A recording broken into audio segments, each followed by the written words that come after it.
Peut-on interpréter le football uniquement via les statistiques? C'est la grande question que l'on se pose à l'heure de la data. Et ce sera le sujet de ce nouvel épisode de Gesala Ballon. Dans ce nouvel épisode, on va voir les arguments contre les statistiques et l'approche mathématique du football. Générique.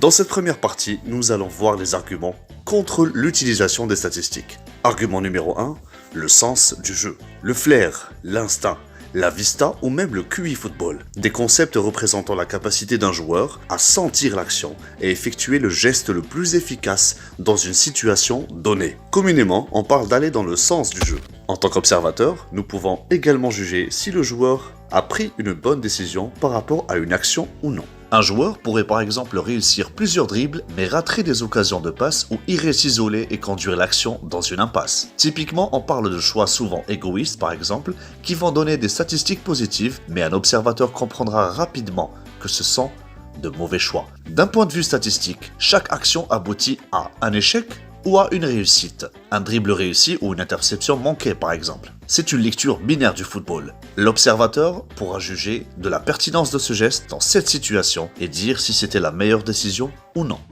Le gain indirect. Les statistiques mesurent le gain direct d'une action de jeu, réussite ou échec. Mais le geste échoué est-il vraiment inutile? Prenons l'exemple d'un pressing. S'il n'aboutit pas à une perte de balle de l'adversaire, il sera jugé comme un échec. Pourtant, un joueur pressé, même s'il réussit à garder la possession, aura eu moins de temps pour prendre la meilleure décision. Le pressing l'aura forcé à prendre une décision rapide qui peut conduire à une passe neutre ou à un dribble qui va mener la possession dans une impasse. Les milieux de terrain qui se comportent comme des chiens fous sont l'exemple parfait de joueurs qui n'ont pas forcément de gros taux de réussite, mais dont l'activité va maintenir l'adversaire sous pression. Un observateur peut juger de la valeur de ce type de profil alors que les chiffres en feront un joueur au pressing moyen.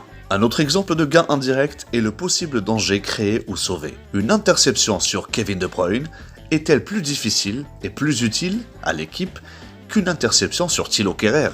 Mathématiquement, ça reste une interception réussie dans les deux cas.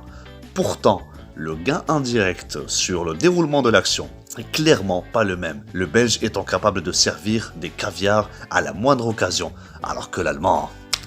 Bref, offensivement, on peut prendre l'exemple de frappe de loin, statistiquement considéré comme inefficace.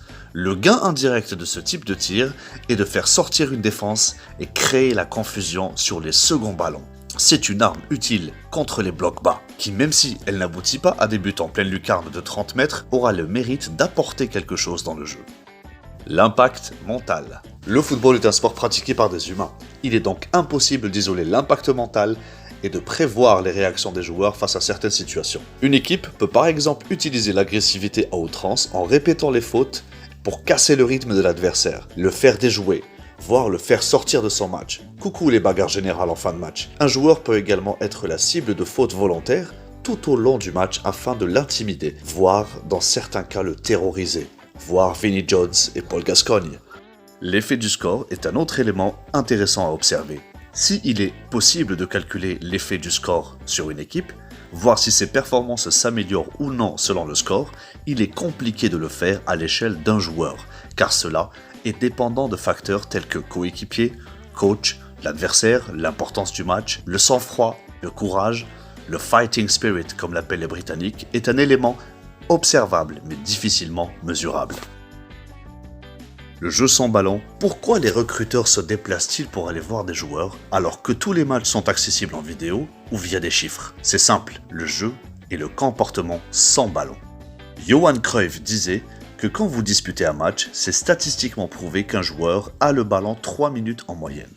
Le plus important, c'est ce que vous faites durant les 87 minutes où vous n'avez pas le ballon. C'est ce qui détermine si vous êtes un bon joueur ou pas.